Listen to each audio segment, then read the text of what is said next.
Hello. In this video, I'm going to show you where to find the summary information for some of the questions in the Criminology Unit 1 lab questions. So there's two sets of questions. There are the investigating crime, there are the uniform crime reports questions, and then there's the National Crime Victimization Survey Bureau of Justice Statistics questions. So that is the link you want to click on, and that will take you to that website. And you want to click on the victims section and then click victims characteristics to look at the report. And I've already, let's see here, I'm already at the victims characteristics.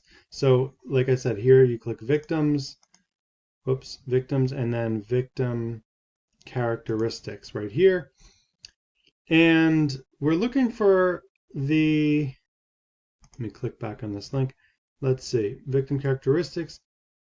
When looking at the Bureau of Justice Statistics website, you want to be sure to focus on the summary link. Okay, so you're not going to find a summary link, and like I've looked all over the page, there's nothing that says summary. However, for question number 1, it says many of the results in the survey are found in the publications and products section. Now wait a minute, publications and products section right here.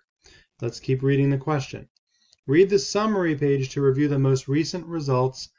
What group? So here we're looking for the race and Hispanic origin victims and offenders, and we're looking for the summary page of that specific report. So let's find that report. Here it is. Race and Hispanic origin victims offenders report. Here it is. And now we're looking for, here it is, summary. So this is where you would find the summary. Each of these reports has a summary. So that is where you would click it, and that is where what you would use to find the information to answer that question. I hope that helps. Let me know if it does or doesn't. And good luck on this assignment.